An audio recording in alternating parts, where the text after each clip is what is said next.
Millet Marvels, changing the way world eats by Tenali Double Horse. ఒక master అనే వ్యక్తి ఒక కామెడీ ఆర్టిస్ట్గా ఎందుకు టర్న్ అయ్యారు? నా జీవితంలో కొన్ని ఫేస్ చేసినాను వెళ్ళగాలని డిసైడ్ అయినా అట్లా రెండింటిని బ్యాలెన్స్ చేసుకుని వచ్చింది. మీ టీచింగ్ స్టైల్ ఎలా ఉంటుందని తెలుసుకోవాలనిపిస్తుంది. అంటే ఎలా చేస్తారు అసలు మీ టీచింగ్? నేను ఇప్పుడు ఒక మంచి కథ చెప్తాను. ఆ కథ ఏంటో మీకు తెలుసు. ఓ రోజు ఇద్దరు పిల్లలు ముంగటాళ్ళు వెనకీళ్ళు ముంగటాళ్ళు వెనకీళ్ళు అని నేను ఆగుతాను. అప్పుడు సదన్న ఎలా వచ్చిందని నా పేరు ఎలా వచ్చింది అసలు మీకు? మా అమ్మ నాన్న పెట్టిన పేరు సదానందుడు శివుడు. అందుకే ఇప్పుడు నా స్క్రీన్ మారుస్తున్నాను. ఇప్పటికే ప్రౌడ్ ఫీల్ అయ్యే కొన్ని ఏదైనా చెప్పగలుగుతారు? పిల్లలకు కావాలన్నటువంటి కోరిక ఎంతైతే ఉంటుందో వాళ్ళని పెంచడంలో చాలా మంది విఫలమవుతున్నారు. ఎక్కేవారు ఎక్కండి, దిగేవారు దిగండి, ఆటో ఎక్కువసేపు ఆగది. ఇవరకే ఓ బాడకావు చేయబట్టి 3 రోజులు ఆటో ఆటుకుపోయినాను అంటాడు. అదేవిధంగా గుట్టల్లో గుసగుస అని ఒక షార్ట్ ఫిల్మ్ చేసిన. అంటే ఆ పిల్లలు కాలేజీకి పోయేటప్పుడు తల్లిదండ్రులు ఏమనుకుంటారు, హలో హలో ఎక్కడున్నావు, మీ వాడకోసకు మూల మీద ఉన్నా, తిన్నావా, తిన్నా, నీ మాటలు కూడా చక్కెర లెక్క తీయగా ఉంటాయి, చల్పలే కానీ చాలు ఫోన్ పెట్టాయి, సంధ్య సంధ్య సంధ్య ఫోన్ పెట్టేసింది. ఇగో ఏ బర్రెని చూసినా నేను చూసినట్టే అనిపిస్తాను, ఏ బర్రె మాట్లాడినా నువ్వు మాట్లాడినట్టే అనిపిస్తాను, నేను చూడాలనిపిస్తాను రాదు, దా కట్ట పట్టుకొని రా, నన్ను చూసినట్టు ఉంటుంది, పెండ ఎత్తుకపోయినట్టు ఉంటుంది. ఒక ప్రభుత్వ ఉద్యోగి, మీరు గవర్నమెంట్ టీచర్, దీన్ని ఎలా బ్యాలెన్స్ చేస్తున్నారు? లేదంటే ముందు అయితే మామూలుగా సెలవులలోనే నేను నా నటనా ప్రపంచాన్ని విస్తరించుకోవాలన్నటువంటి ఆలోచనతో ఇప్పుడు సెలవు పెట్టుకోవడం జరిగింది. Ladies and gentlemen, welcome to iDream media. నేను ప్రియదర్శన్. సో బేసికల్లీ కొంతమందిని వాళ్ళ ప్రెజెన్స్ చూస్తేనే మనకి నవ్వు వచ్చేస్తూ ఉంటుంది. కొంతమంది డైలాగ్స్ చెప్పి వాళ్ళ పర్ఫార్మెన్స్తో డైలాగ్ డెలివరీతో నవ్విస్తూ ఉంటారు. రకరకాల మనుషులను చూస్తాం కామెడీ ఆర్టిస్టుల్లో. బట్ ఈయన ఆల్ ఇన్ వన్ అనమాట. ఆయన డైరెక్ట్ ఆయన మొహం చూసినా మనకు నవ్వు వస్తుంది, ఆయన డైలాగ్ చెప్పినా నవ్వు వస్తుంది, ఆయన ఎక్స్ప్రెషన్స్ చూసినా నవ్వు వస్తుంది. ఆయనే అంటే మన ఆర్గానిక్గా ఇంట గెలిచి రచ్చ గెలవాలంటారు కదా, అలా యూట్యూబ్లో మొదలైన ఆయన ప్రయాణం ఈరోజు సిల్వర్ స్క్రీన్ వరకు వెళ్ళిందనమాట. ఆయనే సదన్న కామెడీ అని మనం యూట్యూబ్లో ఛానల్ చూస్తాం కదా, అలియాస్ ఆర్ఎస్ నందా గారు. మాట్లాడదాం అన్న. నమస్తే. క్షణార్థన్న అందరికి క్షణార్థి, మా సంతూర్ కనార్థి. అందరు మంచుకున్నారా? మీరు ఎప్పుడు మంచుకుండాలి. ఏదో ముచ్చట ఏమన్నా అడుగుదాం అనుకుంటారా? Okay okay. అంటే చాలా గ్రౌండ్ లెవెల్స్ నుంచి వచ్చారు. ఏదో ఫ్లూక్లో వచ్చిన సక్సెస్ కాదు. ఒక గవర్నమెంట్ టీచర్ అయ్యి ఉండి అసలు ప్రయాణం ఎలా మొదలైందనేది మీరు చాలా మందితో పంచుకుని ఉంటారు. బట్ ఫస్ట్ ఆఫ్ ఆల్ నా డౌట్ ఏంటంటే, గవర్నమెంట్ టీచర్ అనగానే మనం మాస్టర్ అని గౌరవంగా చూస్తూ ఉంటారు. బట్ ఇనీషియల్లీ కామెడీ అనగానే ఫస్ట్ ఆఫ్ ఆల్ కొంచెం చులకనగా చూస్తారు, ఓన్ చేసుకుంటారు. బట్ చులకనగా చూస్తారు. మామూలుగా ఏకవచనంతో మాట్లాడే వాళ్ళు ఉంటారు పెద్ద ఆర్టిస్ట్ అయ్యే వరకు. ఈ రెండిట్లకి ఎలా పొంతన ఎలా కుదిరింది అసలు? ఫస్ట్ ఆఫ్ ఆల్ ఒక మాస్టర్ అనే వ్యక్తి, గురువు కింద, ఉపాధ్యాయుడి కింద పెద్దవాళ్ళు కూడా గౌరవం ఇచ్చే మీరు ఒక కామెడీ ఆర్టిస్ట్గా ఎందుకు టర్న్ అయ్యారు అసలు? యాక్చువల్ ఏంటంటే, నేను నా జీవితంలో కొన్ని ఫేస్ చేసిన. నేను చిన్నప్పటికెళ్ళి కూడా అందరూ మాట్లాడితే ఒక రకంగా, నేను మాట్లాడితే అదే మాటలు మాట్లాడితే నవ్వేటోళ్ళు. అదొక విచిత్రం అనిపించింది. అంటే నేను మాట్లాడితే నవ్వు, కానీ అప్పుడు అంత తెలిసేది కాదు. ఆ తర్వాత నేను టీచర్ అయిన తర్వాత కొన్ని ఫేస్ చేసిన. అంటే నాకు నా తల్లి నేర్పినటువంటి భాష ఏదైతే ఉందో దాని నుంచి కొన్ని ఫేస్ చేయడం జరిగింది నెగిటివ్గా. ఇది కాదు డైలెక్ట్ మీద దాన్ని, కాబట్టి నా భాషలో ఉన్నటువంటి మాధుర్యం చెప్పగలగాలని డిసైడ్ అయినా. కాబట్టి ఒక పక్క ఇటు టీచర్గా పనిచేస్తూనే ఈ కామెడీ అనేది గౌరవప్రదంగా ఉండాలి. ఇప్పుడు మామూలుగా ఏంటంటే, కామెడీ ఏదో డబల్ మీనింగ్ కామెడీలు చేస్తే మనం ఏమో నెగిటివ్ షేడ్స్ వస్తాయి కావచ్చు, లేకపోతే మామూలుగా డబల్ మీనింగ్లు మాట్లాడతారు అదే అనుకుంటూ. అది కాదు అని నిరూపించడం కోసం, చేయడం కోసం నా ప్రయత్నం జరిగింది వాస్తవంగా. అందుకోసమనే ఎక్కడ కూడా ఏ వల్గర్ లేకుండా కామెడీని బేస్ చేసుకొని నేను అటు టీచర్గా ప్రయాణం చేస్తూ ఇటు కామెడీని కూడా ఆ భాషకు ఒక గౌరవము, ఆ కామెడీకి ఒక గౌరవం తీసుకురావాలన్నటువంటి ఉద్దేశం కొద్దీ కుటుంబ సమేతంగా చూడాలనేటువంటి ఆలోచనతో ఇప్పటి వరకు చేసే ప్రతి షార్ట్ ఫిల్మ్ కూడా ఎక్కడ వల్గర్ కంటెంట్ లేకుండా వాళ్ళ నిజ జీవితంలో జరిగే సన్నివేశాలను బేస్ చేసుకొని హాస్యంతో కూడినటువంటి సందేశాత్మకమైనటువంటి లఘు చిత్రాలు ఇప్పటివరకు నేను తీయడం జరిగింది. అట్లా రెండింటిని బ్యాలెన్స్ చేసుకుంటూ వచ్చిన నేను. సో మీకున్న బలమే ఫస్ట్ ఆఫ్ ఆల్ ఏంటంటే మీ గురించి ఎవరు మాట్లాడినా క్లీన్ కామెడీ ఉంటుందండి. బికాజ్ ఏంటంటే ఎక్కడ సెన్సిబుల్ ఇష్యూస్ని మీరు ఎక్కడ టచ్ చేసినా కూడా అది సెన్సిబుల్ ఇష్యూ కిందే ఉంటుంది. ఎలాంటి ఇప్పుడు క్యాస్ట్ మీద కానీ, రిలీజియన్ మీద కానీ, జెండర్ మీద కానీ ఎక్కడ మీరు ఇంకొకటి ఏంటంటే ఈ రోజుల్లో కామెడీ అనగానే మనకు పెద్ద పెద్ద షోస్ ఉన్నాయి. వాళ్ళు ఇప్పుడు లీడింగ్ ఆర్టిస్టులు పెద్ద పెద్ద సినిమాల్లో చేస్తున్నారు. వాళ్ళందరి రీతి ఎలా ఉంటుందంటే పక్కవాడిని ఒకరిని తీసుకుని వాడి మీద కౌంటర్లు వేసి వాడిని ఇన్సల్ట్ చేస్తూ ఈవెన్ బాడీ షేమింగ్ ఇవన్నీ ఉంటాయి. మీది అది ఎక్కడ ఉండదు, ఉన్నా తెలియదు. ఒకవేళ ఉన్నా కూడా మీరు చేసినా కూడా ఎక్కడ అనిపించదు. అంటే మీరు ఒక ఉపాధ్యాయుడిగా రావడం వల్ల ఆ సంస్కారం ఏమన్నా అక్కడ నుంచి నేర్చుకుని వచ్చారా, అలా పెట్టుకుని వచ్చారా? అంతేనంటే చిన్నప్పటి నుంచి నాది ఎట్లుంటుందంటే ఒక మనిషికి మంచి అయిపోయిన పర్లేదు కానీ చెడు అయ్యద్దు అనేది నా ఆలోచన.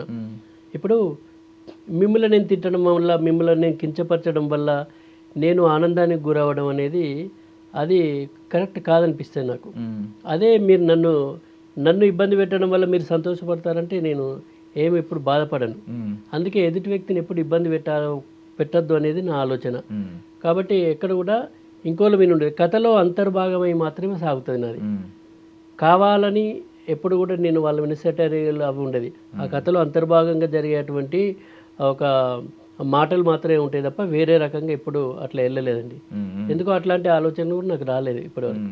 ఇట్లా బేసికలీ మీ టీచింగ్ స్టైల్ ఎలా ఉంటుందని తెలుసుకోవాలనిపిస్తుంది. అంటే పిల్లలు ఎంత ఎంజాయ్ చేస్తారో ఒకసారి మేము కూడా ఒక క్లాస్కి అటెండ్ అయ్యి చూడాలని ఉందన్నమాట. ఎలా చేస్తారు అసలు మీ టీచింగ్ స్టైల్? నిజంగా మనం అంటే టీచింగ్ చేయడం చాలా సులభం అని అనుకుంటారు కానీ ఒక ఉపాధ్యాయుడు తరగతి గదిలోకి వెళ్ళినప్పుడు చాలా పెద్ద టాస్క్ అది. అంటే వివిధ రకాల మనస్తత్వాలు ఉన్నటువంటి పిల్లలు ఉంటారు ఆడ. వాళ్ళందరినీ కూడా కమాండింగ్ చేయాలంటే ఉపాధ్యాయుడు చాలా కాన్ఫిడెంట్గా ఉండాలి, వాళ్ళ మనస్తత్వాలను అర్థం చేసుకోవాలి, ఆ పిల్లవాళ్ళలో పిల్లవాడిగా మారిపోవాలి. కాబట్టి అదొక పెద్ద టాస్క్. ఇంకోటి ఏంటంటే వాళ్ళకి ఇంట్రెస్టింగ్ ఉండాలి. సైకాలజికల్ ప్రకారం పిల్లవాళ్ళు ఎక్కువసేపు ఉండలేరు, వాళ్ళు నిలకడ ఉండలేరు. వాళ్ళ మనస్తత్వాలు వాళ్ళను మన కంట్రోల్లోకి తీసుకోవాలంటే మనం చాలా ఇంట్రెస్టింగ్గా చెప్పాలి వాళ్ళకు. కాబట్టి వాళ్ళకు అనుగుణమైనటువంటి బోధన చేయగలగాలి. నేను అట్లనే చేస్తా. అందుకోసమని ఒక్కొక్కరిను ఫస్ట్ మోటివేట్, మనం క్లాసులోకి పోగానే ఏదో పాఠం చెప్పడం కాకుండా వాళ్ళ వివరాలు, వాళ్ళు ఏం చేసారు ఏందో కొన్ని అడుకుంటా మన పాఠంలోకి తీసుకొస్తాం. అట్లా ఇప్పటి వరకు నా బోధన అట్లనే కొనసాగుతుందండి. అంటే నేను పాట పాడినా పద్యం పాడినా కూడా వాళ్ళకు ఒక ఇంట్రెస్ట్ ఉండాలి, వాళ్ళు వినసొంపుగా ఉండాలి. మామూలుగా లొల్లి పెట్టే పిల్లలు, అల్లరి చేసే పిల్లలు కూడా ఒకసారి సైలెంట్ అయిపోవాలి. నేను కథ చెప్పేటప్పుడు కూడా కొన్ని అట్లనే ఉంటాయి. ఇప్పుడు ఎగ్జాంపుల్ ఏదైనా ఒక గుడ్డేలుగు ఉంటుంది, అంటే మనం ఎలుగుబంటి అంటాం. ఆ గుడ్డేలు కథ చెప్పేటప్పుడు కూడా మామూలుగా ఏదో గుడ్డేలుగు, అదే ఊర్లో గుడ్డేలుగు ఉన్నది, అది దాన్ని చూస్తే అందరు భయపడతారు, అది ఇట్లా కామన్ కదా. అది కాదు, అట్లా చెప్పడం కాదు. నేను ఇప్పుడు ఒక మంచి కథ చెప్తాను మీకు. ఆ కథ ఏంటో మీకు తెలుసా? ఎప్పుడన్నా విన్నారా మీరు? విన్నారో వినలేదో కానీ ఇప్పుడు చెప్పేది మాత్రం భయంగా ఉంటుంది. అనగానే ఏం భయమో ఏందో అని ఒకటి వాళ్ళకి ఏమైతే ఇట్లా స్టార్ట్ అవుతారు, సైలెంట్ అవుతా ఉంటారు మెల్ల. అనగానే ఒక ఊర్రా, ఆ ఊరు వెనక పెద్ద అడవి ఉన్నది.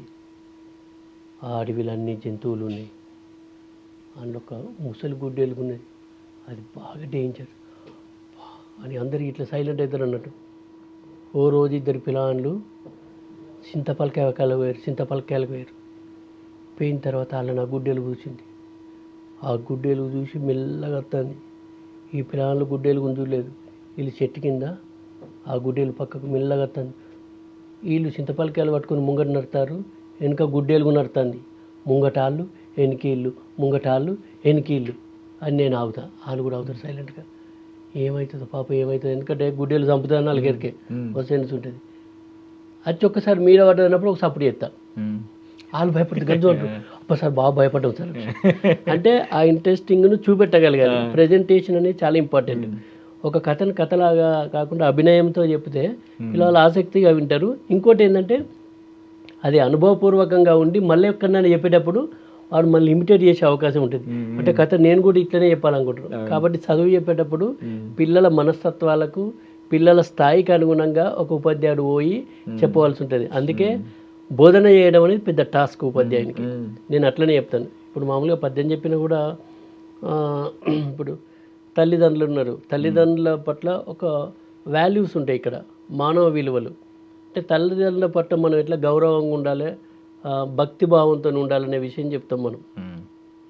అట్లాంటప్పుడు పద్యం చెప్పేటప్పుడు కూడా తల్లిదండ్రుల మీద దయలేని పుత్రుడు పుట్టనేమి వాడు గిట్టనేమి, పుట్టలోన చెదలు పుట్టదా గిట్టదా, విశ్వదాభిరామ వినురవేమా, విశ్వదాభిరామ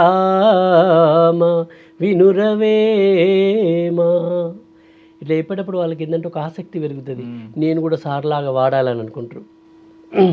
కాబట్టి ప్రతిదీ టాస్కేనండి. అంటే బోధన చేయడం అంత సులభం కాదు, టాస్క్. బట్ ప్రతి ఉపాధ్యాయుడు తన ప్రయత్నంలో సక్సెస్ అయ్యి, తరగతి గదిలో తన బోధనలో సక్సెస్ అయ్యి ఇవాళ ఎంతోమందిని ఈ దేశానికి అందించారు. అందుకే ఉపాధ్యాయుడు ఎప్పుడు కూడా చాలా గొప్పవాడు. బా, అంటే బేసికల్లీ నేను తెలుగు భాష పరిజ్ఞానం మీరు చదువుకున్న చదువు నేర్పుతుంది. ఇప్పుడు కళాకారుల కుటుంబం నుంచి ఏమన్నా వచ్చారా మీరు? ఇవన్నీ కళలో ఎలా వచ్చినాయి? లేదండి, అసలు మా ఇంట్లో కళాకారులు ఎవరు లేరు. మా చిన్నప్పుడు మా ఊర్లో చిరుతల రామాయణం వేసేటోళ్ళు, వాళ్ళు ప్రాక్టీస్ చేస్తుంటే కూడా పోయి చూసేటోళ్ళం. కానీ అప్పుడు మనకు వేషాలు వేసే, అది ఒక వేషం వేయాలంటే కొంత పైసలు కట్టాలి ఆ వేషానికి, ఎందుకంటే కావాల్సినటువంటి ఖర్చు ఉంటుంది కాబట్టి మనకు ఆ స్థాయిలో అవి లేవు. కానీ చూసి ఆనందపడటం, అప్పుడు వేషం వేసేంత లేదు. అట్లా ఇవన్నిటిని అబ్జర్వ్ చేస్తూ మా ఊళ్ళో ఉన్నటువంటి ఒక వెండి తెర 16 mm ఉండే, ఆ 16 mm సినిమా చూస్తూ ఏదో ఒక రోజు నేను దీని మీద కనిపించాలని ఒక చిన్న బీజం నా మనసులో చిన్నప్పుడు పడ్డది. ఆ బీజానికి అనుగుణంగా కాలాన్ని దాటుతూ పరిశ్రమిస్తూ ఇవాళ మీ ముందు ఇక్కడ కూర్చున్నా. నేను థియేటర్ బ్యాక్గ్రౌండ్ నుంచి ఏమైనా చేసి వచ్చారా? ఏది లేదు, ఏ ట్రైనింగ్ లేదు, దేనికి నాకు శిక్షణ లేదు, పరిశీలనే నా గురువు, అంతే. వా, అద్భుతం, అసలు అద్భుతంగా ఉంది. అసలు రోజు పిల్లలు అంటే ఏదో రోజు అమ్మ పాఠాలు వినాలి అనే కాకుండా ఒక థియేటర్ ప్లే జరుగుతూ ఉంటుంది కదా, అలా అనుభవిస్తూ ఉంటారు రకరకాల భావోద్వేగాలు. అవునవును, అక్కడ ఆ సందర్భాన్ని బట్టి టీచర్ ఆటోమేటిక్గా మారుతారు. ఇప్పుడు క్వశ్చన్లు అడిగేటప్పుడు కూడా రకరకాల సమాధానాలు వస్తాయి. ఒక ఉపాధ్యాయుడు పాఠానికి అనుగుణమైనటువంటి ప్రశ్నలు ఉంటాయి, జీవిత అనుభవంలో ఉన్నటువంటి ప్రశ్నలు ఉంటాయి, అక్కడ ఉన్నటువంటి పరిస్థితులకు అనుగుణంగా ఉద్భవించేటువంటి ప్రశ్నలు ఉంటాయి. ఈ ప్రశ్నలన్నింటిలో కొన్ని హాస్యాస్పదంగా ఉంటాయి, కొన్ని బాధాకరంగా ఉంటాయి. రకరకాల జవాబులు చెప్పాల్సి ఉంటుంది ఉపాధ్యాయుడు, అంటే ఆ సందర్భానుసారంగా. కాబట్టి పిల్లల యొక్క ప్రశ్నలకు రకరకాల సమాధానాలు మనం చెప్పాల్సి వస్తుంది.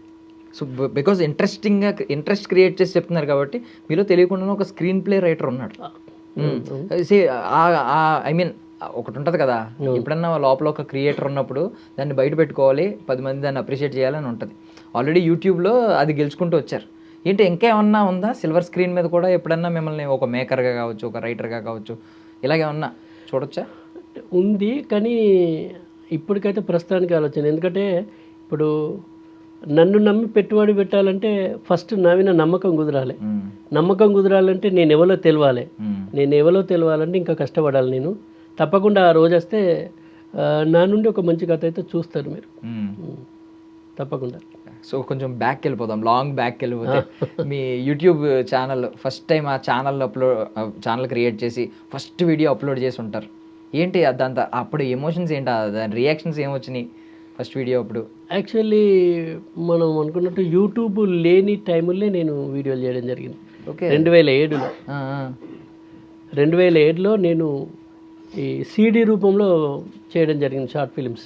ఓకే, అప్పటికి అసలు ఎవరు లేరు, ఈ యూట్యూబ్ ఇవంతా ఏం లేదు, పెద్ద ఫేమ్ ఏం లేదు. కానీ అప్పుడే స్టార్ట్ చేసి CDల ద్వారా రిలీజ్ చేసిన నేను ఫస్ట్ 2012లో ఇది యూట్యూబ్ అనేది అప్పుడు అప్లోడ్ చేయడం జరిగింది యూట్యూబ్లో. అప్పటి వరకు నేను CD రూపంలో చేసిన.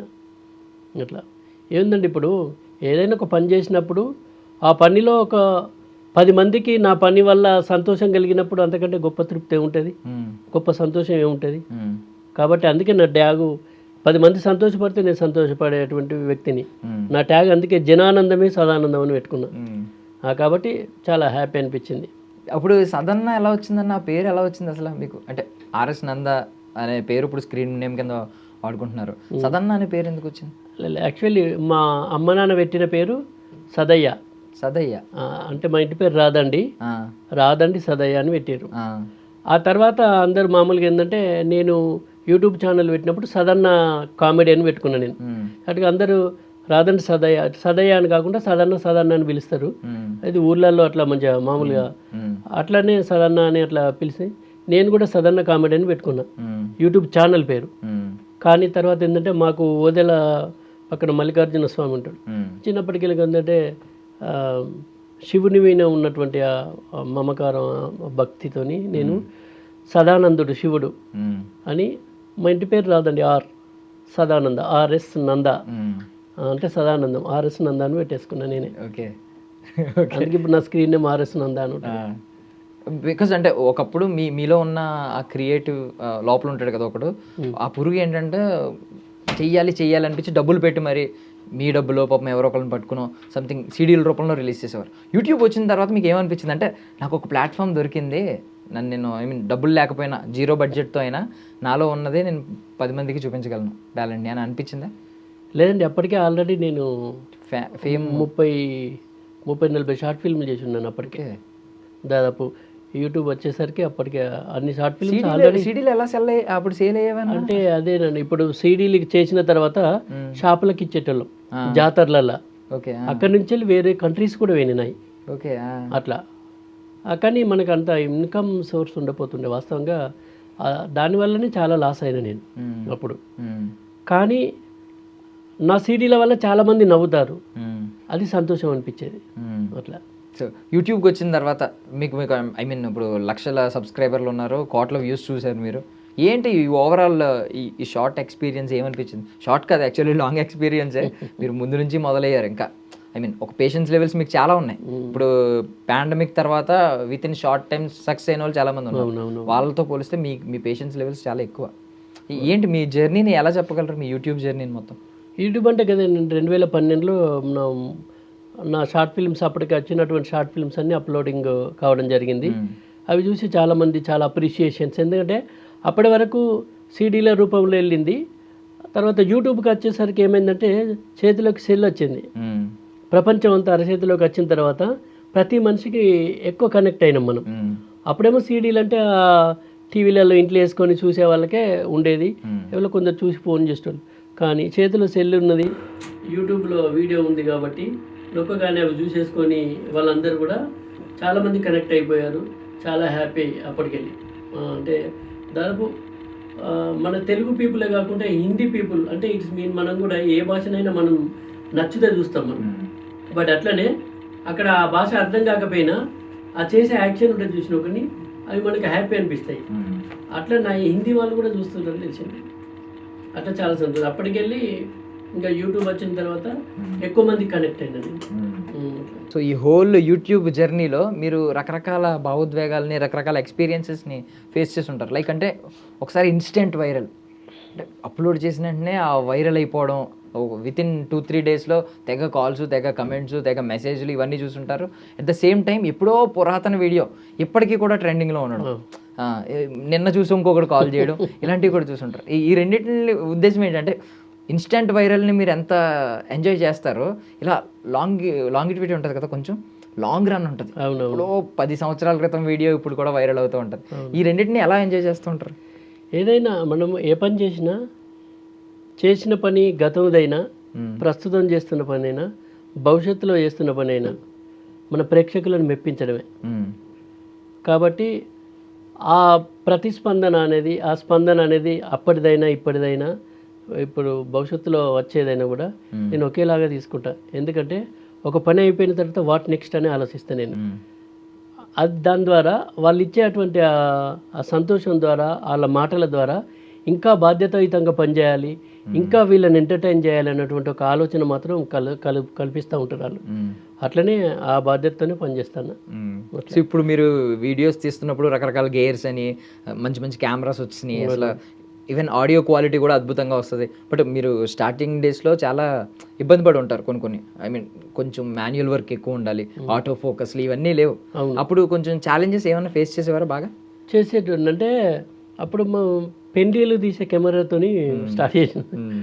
యాక్చువల్లీ అది 1 or 2 కెమెరా ఉన్నప్పుడు పెండ్రీలు చిన్న క్యాసెట్స్ వేసి అది చేసుకొని దాన్ని పట్టుకొని మళ్ళీ కన్వర్ట్ చేసుకొని అంత పెద్ద సీన్ చేసేటప్పుడు కూడా. ఇప్పుడంటే టెక్నాలజీ మంచిగా పెరిగింది కాబట్టి వేరు, ఎట్లా పడితే అట్లా వేసాను. కానీ అప్పుడు చేసేటప్పుడు కొన్ని షాట్లు చేసేటప్పుడు ఎగ్జాంపుల్ డ్రోన్ షాట్ ఉంది, మనం చేయలేం. చెట్టు వీనికి కెమెరామెన్ ఎక్కిచ్చేసి మీదికి వెళ్ళి దింపేది. అట్లా ప్లస్ ట్రాలీ షాట్లు ఉంటాయి.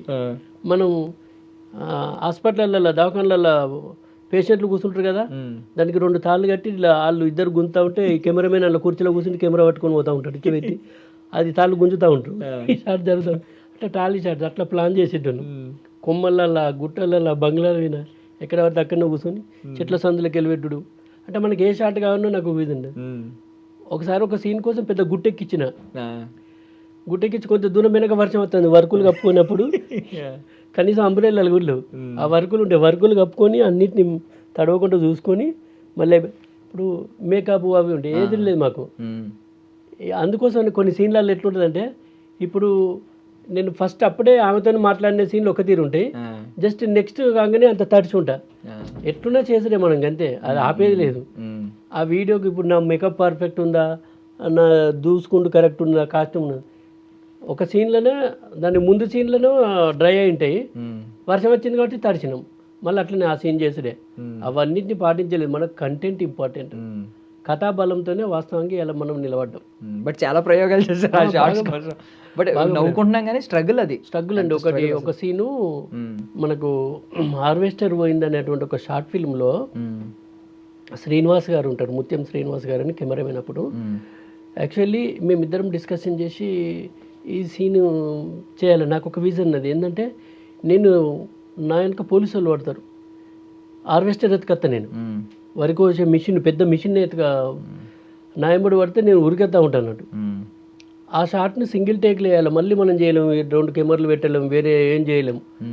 కాబట్టి ఏం చేసినాం అంటే బంగ్లు ఎక్కిచ్చేసినాం. ఆయన బంగ్లు ఎక్కిచ్చేసినాక ముంగట ఒక వ్యక్తి, ఎందుకంటే ఆయన ఉరుకుతా ఉంటే కెమెరామెన్ ఆయన వెంబడి ఉరికి రావాలి, ఇంకా ట్రాక్ తప్పకుండా ఆయన వే చూపెడతా ఉంటాడు ముంగట ఉరికట ఆయన వెనకని ఈయన ఉరికి రావాలి. అట్లా మేము ఎడ్జిలో ఫార్ఫిట్ వాళ్ళ పక్క పొంటి కెమెరా పెట్టుకొని ముంగట ఆయన ఉరుకుతుంటే నేను ఎట్లనైతే ఉరికేస్తూ ఉంటాడో కెమెరామెన్ కూడా అదే స్పీడ్లో వచ్చేసిండు. వచ్చేసి ఎక్కడైతే ఆయన ఆగుతాడు నేను కిందుండి చెప్పేటోడిని, అంటే రన్నింగ్లో డైలాగ్ వినవడం కాబట్టి వాళ్ళకి వినవడాలని చెప్పేసి నేను కరెక్ట్గా ఉరికొచ్చి ఒక మంచం కింద జోరాలండి. ఆ మంచం కింద వచ్చి మొత్తం ఇవన్నీ దెబ్బలు తాకినాయి. కానీ షాట్ని ఎక్కడ ఆపాలి, అట్లనే కంటిన్యూ చేసినాం. ఇమీడియట్గా మళ్ళీ అందులో కాళ్ళ కిందికి వెళ్ళి పోయి గడ్డి కుప్పలు జోరాలి. ఈ షాట్ అని ఒకటేసారి ఇట్లా చేసేసినాం. సింగిల్ టేక్లో మొత్తం సింగిల్ టేక్లో అది వండర్ అనిపిస్తుంది. దెబ్బలు తాకి రక్తాలు వెళ్తున్నాయి అయినా కూడా ఆపలేదు, ఆ షాట్ని ఆపలేదు, చేసేసిన వాటిని. తర్వాత దుడుచుకొని ఇవన్నీ కట్ చేస్తే 4-5 రోజులు మొత్తం ఇవి లేవలే. అంటే అప్పుడు చేసేటప్పుడు ఎంత బాధ ఉంటుందో, జనాన్ని నవ్వించడం కోసం ఎంత కష్టపడతా ఒక ఆర్టిస్టు అనేది చాలా ఫేస్ చేయడం జరిగింది. సరే ఎన్నిసార్లు దెబ్బలు తాకినాయో. రీసెంట్గా కూడా మేము మలసకపడ్డాడని ఒక షార్ట్ ఫిలిం చేసినాం. యాక్చువల్లీ దునికేది ఉంటుంది పెద్ద హైట్ వింకెల్, ఈ హైట్ వింకెల్ కింద దునకాలి. ఒరిజినల్గానే నేను ఇట్లా వస్తున్నా స్లిప్ అయి కథ పడ్డా నేను. ఆ షాటు చెప్పు స్లిప్ అయిపోయింది, తాగి ఉంటా అన్నట్టు నేను యాక్షన్ పడిపోయిన కథ. పడిపోతే ఇప్పుడు ఇంకా పెయిన్ పోలేదు. అంటే అవి ఒరిజినల్గానే చేయాల్సి వస్తుంది, మనం వేరే ఏదో జిమ్మిక్కులు చేయడానికి వీలు లేదు. అందుకోసం అట్లా చాలా ఫేస్ చేయడం జరిగింది. ఎన్నిసార్లు దెబ్బలు తాకినా అది మాకు తెలుసు. అందుకే ప్రతి షాట్ పర్ఫెక్ట్ వచ్చేదాకా. ఇప్పుడు కొందరు కొత్త వాళ్ళతో చేయాలని ఇంట్రెస్ట్ ఉంటుంది, వాళ్ళతో బాగా టాస్క్ అవుతూ ఉంటుంది అప్పుడప్పుడు. ఎందుకంటే చేయలేరు కానీ చేపియాలి నేను. ఇప్పుడు నేను కరెక్ట్ చేపియలేదు అనుకో ఏమున్నది అంటారు, ఆ మార్కు రావద్దని. ఎప్పుడు కూడా మనం ప్రేక్షకుడిని 100% సాటిస్ఫై చేయలేం, కనీసం ఓ 70-80% చేయించినామంటే మనం పాస్ అయినట్టే. అందుకే అబ్బో అనకపోయినా పర్లేదు, నా షార్ట్ ఫిల్మ్ చూసి పర్వాలేదంటే నేను పాస్ అయినట్టు. అట్లనే వెళ్తా ఉంది ఇప్పుడు. అది బ్రహ్మానందం గారిది ఒక డైలాగ్ ఉంటుంది, మీమ్స్లో వాడుతూ ఉంటారు, అప్పట్లో మా డెడికేషన్ అలా ఉండేదని.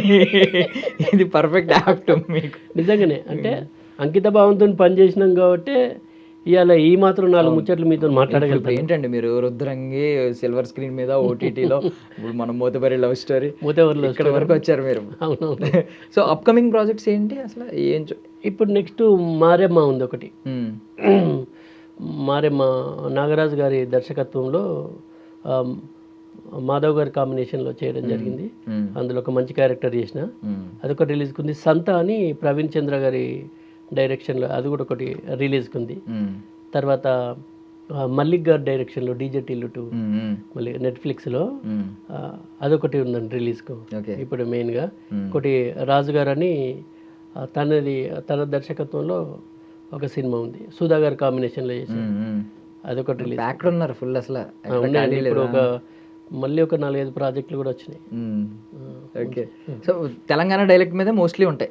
తెలంగాణ ఇప్పుడు స్లాంగ్ కూడా వేరేది కూడా, అంటే ఒక ఆర్టిస్టు ఇప్పుడు ఆర్టిస్ట్ అనేవానికి సరిహద్దులు ఏమున్నాయండి.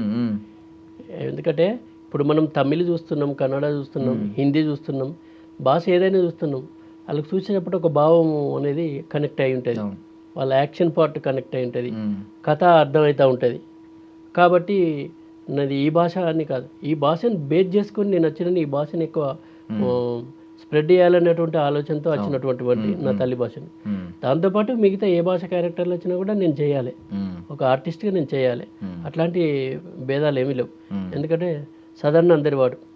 ఓకే, ఇప్పుడు మీరు తెలంగాణ డైలెక్ట్ని కొంచెం ముందుకు తీసుకెళ్లారు. అవును, ఒకనొక స్టేజ్లో చూసుకుంటే తెలంగాణ డైలెక్ట్ని కొంచెం తక్కువ అంచనా వేసి కొంచెం, అంటే ఈవెన్ చాలామంది కంప్లైంట్ ఏంటంటే హీరోలకి ఇచ్చేవారు కాదు ఆ డైలెక్ట్, ఈ స్లాంగ్ విలన్లకి ఇచ్చేవారు అని చెప్పి అప్పట్లో అనేవారు. బట్ ఇప్పుడైతే కమర్షియల్ ఫార్మాట్లో లైక్ దూకుడు లాంటి సినిమా వచ్చింది, మహేష్ బాబే మొత్తం తెలంగాణ స్లాంగ్లో మాట్లాడుతుంటారు. అప్పటి నుంచి ఈవెన్ మీరు యాక్ట్ చేసిన మల్లేశం కావచ్చు, బలగం మొన్న వచ్చిన బలగం కావచ్చు, ఇలా కల్చర్ని మన కల్చర్ని మొత్తం ప్రపంచం ముందుకు తీసుకెళ్తుంది. తెలంగాణ కల్చర్ని, ఈవెన్ డైలెక్ట్ని, ఆ కల్చర్ని తీసుకెళ్తా ఉన్నారు. ఇప్పుడు మీరు ఆ ఉద్దేశంతోనే వచ్చారు. మీరు ఎప్పుడన్నా అనుకున్నారా, మీరు స్టార్టింగ్ డేస్లో ఇప్పుడైతే విజిబిలిటీ ఉండడం వల్ల మిమ్మల్ని ఇమీడియట్గా హైర్ చేసుకుంటారు. మోస్ట్లీ సినిమాలు తెలంగాణ కల్చర్ మీద, తెలంగాణ డైలెక్ట్ మీద వస్తున్నాయి కాబట్టి. బట్ ఒకనొకప్పుడు దీన్ని కొంచెం తక్కువ అంచనా వేస్తున్నారే, కొంతమంది చిన్న చూపు చూస్తున్నారే మన స్లాంగ్ని, మన డైలెక్ట్ని అని ఎక్కడైనా భావం కలిగిందా? అంటే కొన్ని ఫేస్ చేశానండి నేను, అంటే కొన్ని బాధపడ్డ సందర్భాలు కూడా ఉన్నాయి. అవి ఇప్పుడు అట్లా కాకుండా ఏంటంటే గతంలో కొన్ని పాత్రలకే పరిమితమై ఉండేది ఈ భాష. అది కొంత హాస్యం పేరుతోనే అపహాస్యం అవుతుంది అన్నటువంటి ఒక భావం ఉండేది అందరిలో, అది ఉన్నది. కాబట్టి నాకు అనిపించేది అన్నట్టు అట్లా కాకుండా కొన్ని పాత్రలకే పరిమితం కాదు, అన్ని పాత్రలకు ఈ నా తల్లి భాష విస్తరించాలి, అన్ని పాత్రలు కూడా ఈ భాషను మాట్లాడాలని అనుకున్నటువంటి. ఇవాళ ఈ భాషే ప్రధానమై కూర్చున్నది, అది చాలా సంతోషం అనిపిస్తుంది నాకు. అందులో అంటే ఆ భాషకు తీసుకెళ్లడంలో నా వంతు పాత్ర ఉండడం కూడా నాకు చాలా హ్యాపీ అనిపిస్తుంది, అది చాలా సంతోషం. అట్లా కాబట్టి ఇప్పుడు అన్నీ ఆ భాషను బేస్ చేసుకొని చాలా సినిమాలు వస్తున్నాయి. ఏదైనా ఇప్పుడు మనం అదొకటే కాదు, ఇప్పుడు ప్రాంతాల వారిగా రాయలసీమ నుంచి వెళ్ళి కావచ్చు, శ్రీకాకుళం బేస్ చేసుకొని కావచ్చు, ప్లస్ తెలంగాణ బేస్, అన్ని భాషలు వేస్తున్నాయి. కాకపోతే ఇలా వెండితెరకు మాత్రం ఒక ప్రధానమై అయితే ఉన్నది. అవునవును, ఈవెన్ పార్టీ అనే పదం కంటే దావత్ అనే పదం ఒక ఎగ్జైట్మెంట్ ఇస్తుంది, ఈవెన్ ఆంధ్ర వాడికైనా ఇస్తుంది. దావత్ చేసుకుందాం అందరం. ఏదైనా అదేనండి భావం, అదే. ఇప్పుడు అందరం కలిసి, అందరము వాళ్ళైనా మనమైనా ఎవరైనా అక్కడ ఎక్స్ప్రెస్ చేసేటువంటి విధానం ఉంటుంది చూసినా, అవి ఒక్కొక్కరు ఒక్కొక్క టైపు ఎక్స్ప్రెస్ చేస్తారు. ఆ భాషను ఆకలింపు చేసుకునేటువంటి విధానం ఒక తీరుగుంటుంది. అందుకే ఆ ట్రావెల్లో నా భాషను నేను కొంచెం ముందుకు తీసుకెళ్లడంలో నా పాత్ర కొంచెం అట్లా చేయడం జరిగింది. ఇప్పుడు సదన్ అందరివాడు అయిపోయాడు, కానీ మీరు మొదలైన 2007 ఆ టైంలో మీరు మొదలైనప్పుడు తెలంగాణ ప్రజల్ని దృష్టిలో పెట్టుకుని, అంటే మీ ఆడియన్స్, మెయిన్ స్ట్రీమ్ ఆడియన్స్, మీరు తెలంగాణ ప్రజలను దృష్టిలో పెట్టుకునే వీడియోలు చేసేవారా? లేదు ఇది అందరికీ రీచ్ అవుద్దాని? లేదండి అట్లా నేను ఏది ఆలోచించలేదు. ఇప్పుడు నేను చేసే పని 10 మంది మెచ్చాలనేటువంటి ఆలోచనతోనే చేసిన నేను. ఇక్కడ ఇంకోటి, నేను మాట్లాడిన మొదటి పలుకు మా అమ్మే నా గురువు కాబట్టి, మా అమ్మ ఏదైతే నేర్పిందో ఈ పలుకులో ఉన్నటువంటి మాధుర్యాన్ని ఎందుకు చూపెట్టద్దు అనుకున్నా, అట్లా నేను చేసిన. ఇలా వాళ్ళు మెచ్చాలి, వీళ్ళు మెచ్చాలి, అందరికీ కనెక్ట్ అవ్వాలని అనుకున్నాను. కానీ అయ్యాలి, అది అందరికి కనెక్ట్ అయ్యింది. నాకు not only Telangana, not only Andhra, Telugu వాళ్ళు ఉన్న ప్రతి దేశం నుంచి అభిమానులు ఉన్నారు. ఎందుకంటే అందరికి ఏదైనా, ఇప్పుడు నేను చేసేది కొన్ని కాన్సెప్ట్లు కొందరికి నచ్చచ్చు, కొందరికి నచ్చపోవచ్చు. అందరినీ మెప్పించాలని కథలు ఉండేవి మన దగ్గర, అందరినీ మెప్పించే కథలు ఉండేవి. ఎందుకంటే నేను చెప్పే డైలాగు మీకు నచ్చచ్చు, నచ్చకపోవచ్చు. నచ్చితే అదే పర్వాలేదు అంటారు, నచ్చకపోతే ఎందుకు చేసిందంటారు. ఏదైనా మనం పాజిటివ్గానే స్వీకరించాలి. అట్లా నేను నా పని నేను చేసిన. అంటే నా తల్లి భాషలో ఉన్నటువంటి మాధుర్యాన్ని విస్తరించాలి, ఎవరికి నచ్చుద్ది ఎవరికి నచ్చదని నేను అనుకోలేదు. కాకపోతే ఏంటంటే ఫ్యామిలీ కూర్చొని చూడాలి. ఇవన్నీ చేయడానికి ఒక 2 నెలలు నేను చాలా కష్టపడ్డా. అంటే నా గ్రౌండ్ వర్క్ వేసుకున్న 2 నెలలు ఈ ప్రపంచాన్ని మర్చిపోయి పనిచేసిన నేను. మా మిత్రుడు పోతు సత్యమని నా వెంబడే తిరిగేటోడు. అంటే నువ్వు అనుకుంటే ఏదైనా చేయగలవని చెప్పేటోడు ఆయన. అట్లా నేను ఏం చేయాలని ఆలోచించినప్పుడు ఈ భాషను ఎందుకు తీసుకెళ్ళద్దు, ఈ భాషతో నేను ఎందుకు పోవద్దు అనుకున్నా. అట్లా తీసుకెళ్ళినా. కానీ నేను ఇట్లా అందరూకి కనెక్ట్ అయింది, ఇంత స్ప్రెడ్ అయింది అని ఎప్పుడు ఆలోచించలే. నా పని నేను నిజాయితీగా చేయాలనుకున్నా, చేసిన. ఇప్పుడు కూడా అదే చేస్తున్నా. అదే పని చేయి ఫలితం ఆశించక అన్నట్టు మీరు ఫలితం అంటే నా పని మాత్రమే నేను చేసుకుంటూ వెళ్ళిపోతున్నాను. ఇప్పటికీ నేను అందుకోసమే, నేను దేనికోసం ఇప్పుడు వెంపర్లట్లే అది కావాలి ఇది కావాలని లేదు. నా పని 10 మంది మెచ్చితే చాలనుకుంటా, అంతే. అంతకంటే ఎక్కువ ఏం లేదు నాకు. బట్ మీ రైటింగ్స్, మీరు డెలివరీ చేసిన ఆ పర్ఫార్మెన్సెస్ ఈరోజు మిమ్మల్ని లక్షల మందికి చేరువ చేసింది. ఈవెన్ తెలుగు వాళ్ళు ఎక్కడున్నా కూడా మీకు అభిమానులు చాలా మంది ఉన్నారు. సదన్ అంటే గుర్తుపట్టిన వాళ్ళు లేరు. సో అలాంటి స్టేజ్కి వెళ్ళారు. సో మీకు బాగా లైక్ సృజన తిన్నావరా ఇది ఉంది కదా, ఏం కూర, సంధ్య, సో ఇలాంటివి ఉన్నాయి కదా. మిమ్మల్ని బాగా ఆ టైంలో కొంచెం మీరు గర్వపడి, అమ్మో అవును నేనే గొప్పగా రాశాను, నేను బాగా రాశాను, నేను బాగా పర్ఫామ్ చేయగలిగాను అని ఇప్పటికీ ప్రౌడ్ ఫీల్ అయ్యే కొన్ని ఏమన్నా చెప్పగలుగుతారా వర్క్స్? అట్లా ఏం లేదండి. అంటే నేను యాక్చువల్ ఏంటంటే నేను గర్వంగా ఎప్పుడు అనుకోలేదు. కాకపోతే ఏంటంటే నేను రాసినవి, నేను చేసినవి జనాన్ని మెప్పించినవి అనేటువంటి ఒక సంతోషం మాత్రం ఉండేది. ఆ సంతోషంలో నెక్స్ట్ చేయబోయేటువంటి ప్రాజెక్టుకు నేను బాధ్యతాయుతంగా పనిచేయాలని ఒక భయం కూడా ఉండేది.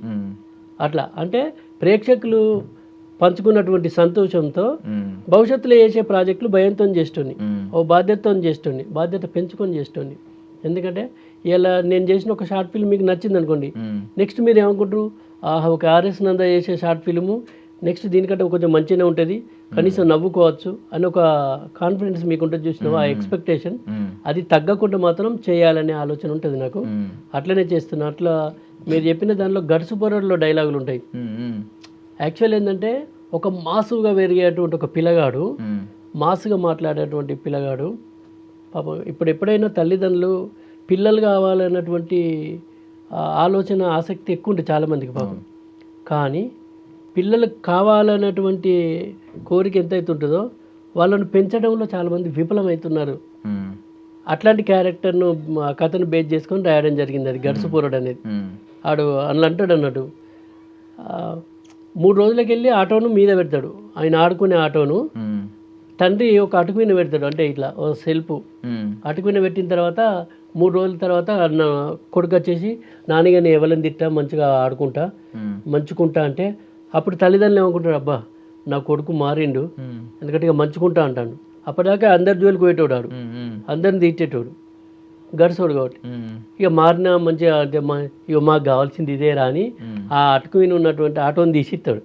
తీసిచ్చిన తర్వాత ఆడుకుంటాడు. ఫస్ట్ ఏమంటాడు, ఎక్కేవారు ఎక్కండి, దిగేవారు దిగండి, ఆటో ఎక్కువసేపు ఆగది. ఎక్కేవారు ఎక్కండి, దిగేవారు దిగండి, ఆటో ఎక్కువసేపు ఆగది. ఇవరకే ఓ బాడకావు చేయబట్టి 3 రోజులు ఆటో ఆటుకు విను అంటాడు.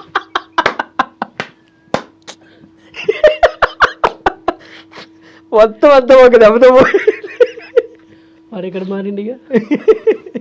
అంటే ఇట్లుంటారు పిల్లలు. అది మనస్తత్వం అనేది అప్పటి నుంచి అప్పటికే షిఫ్ట్ అయిపోయింది, జంపింగ్ కదా. కాబట్టి అందుకోసమే పిల్లలను అంటే పిల్లలు కావాలనేటువంటి కోరిక ఏదైతే ఉంటుందో పెంచాలనేటువంటి ఒక మంచి కోరిక కూడా ఉండాలి అనేది తల్లిదండ్రులకు ఉండాలనేది నేను ఆ కాన్సెప్ట్ ద్వారా చెప్పడం జరిగింది. అదేవిధంగా గుట్టల్లో గుసగుస అని ఒక షార్ట్ ఫిల్మ్ చేసిన. అంటే ఆ పిల్లలు కాలేజీకి పోయేటప్పుడు తల్లిదండ్రులు ఏమనుకుంటారు, బాయ్ మమ్మీ, బాయ్ డాడీ అని మంచిగా చెప్తారు ముద్దుగా. బాయ్ నాన్న మంచిగా అవ్వకుంటే సరే డాడీ, సరే అమ్మ అండి వెళ్ళిపోతారు. కానీ వాళ్ళు ఎక్కడికి పోతారు ఏందని తెలియదు. ఇట్లా కాలేజీ తప్పించేసి వాళ్ళు గుట్టలలో ముచ్చలు పెట్టుకుంటూ ఉంటారు. అట్లా ఒక 3 రోజుల గ్యాప్లో ఈ కాలేజీకి రారు, ఇద్దరు కలుసుకోరు. అప్పుడు మాట్లాడుకుంటారు, ఈ రాజు సంధ్య అని వాళ్ళిద్దరు. అప్పుడు హలో హలో ఎక్కడో మీ వాడకోసం మూల మీద ఉన్నా, తిన్నావా, తిన్నా, కాకరకాయ చేదు లేదా, మా అమ్మ చక్కెర వేసింది, నీ మాటలు కూడా చక్కెర లెక్క తీయగా ఉంటాయి, చల్పలే కానీ చాలు తీ, ఫోన్ పెట్టాయి, సంధ్య సంధ్య సంధ్య ఫోన్ పెట్టేసింది. అంటే ఇట్స్ మీన్ ఇది అప్పట్లో చాలా వైరల్ ఇది. అంటే వీళ్ళు ఎంతసేపు మాట్లాడుకుని ఏం ప్రయోజనం ఉండేది, గిదే ముచ్చట్లు కాలేజీలలో. అందుకోసమే సమయం వృధా చేసుకోవద్దు, అమ్మా నాన్నలు మీద కొన్ని పెంచుకుంటారు ఆశలు, వాటిని విస్మరించకుండా కష్టపడండి అని చెప్పడం కోసం గుట్టల్లో గుసగుసని ఒక షార్ట్ ఫిల్మ్ జరిగింది. అట్లా చాలా డైలాగులు వైరల్ అయినాయండి. సాధారణంగా కామెడీ అనగానే 10 మందిని నవ్విస్తే చాలు అనే మోటివ్తో చాలా మంది వస్తూ ఉంటారు. మీరు నవ్వించి కొంచెం వాళ్ళకి ఒక మెసేజ్ ఇద్దాం, ఎండింగ్లో ఒక విషయం చెప్దాం, ఒక నిజం చెప్దాం, ఒక థాట్ ప్రొవోకింగ్ ఒకటి నాటుదాం బ్రెయిన్లో అని చెప్పి పెట్టుకున్నారు. ముందు నుంచి ఇదేనండి, ఏమన్నా మధ్యలోకి వెళ్ళిన తర్వాత ఎవరన్నా ఐడియా ఇచ్చారా, సజెషన్ ఇచ్చారా? లేదు బాగుంది నీ కామెడీతో పాటు ఇది కూడా ఏమన్నా మెసేజ్ అని ఎవరన్నా సజెషన్ ఇచ్చారా? లేదండి, లేదు. ఫస్ట్కి వెళ్ళి నేను కథ రాసుకున్నా, డైలాగులు రాసుకున్నా, ఏది చేసినా ఒక్కడనే ఉంటారు. కానీ డిసిజన్ అంటే ఫెయిల్ అయినా పాస్ అయినా నేనే కారణం. అట్లనే ఇప్పుడు కూడా ఎవరు ఉండరు, నేనే కథలు రాసుకుంటా, నేను ఒక్కడనే సింగిల్గా ఉంటా, అన్నీ నేనే చేసుకుంటాను. మిగతా నాకు ఈ ఆర్టిస్ట్ కావాలి అవన్నీ నేను ఎవ్రీథింగ్. ఈవెన్ ఇప్పటి వరకు నేను చేసినటువంటి షార్ట్ ఫిల్మ్లు డబ్బింగ్ లేకుండా విడుదల చేయలే. ఇప్పుడు మామూలుగా ఇవి ఉన్నాయి కదా సింక్ సౌండ్ కూడా నేను వాడాను. ఇప్పుడు కూడా డబ్బింగ్ ఉంటుంది నాది. ఇప్పటి వరకు డబ్బింగ్ చేయకుండా ఏ షార్ట్ ఫిల్మ్ రిలీజ్ చేయలేను నేను.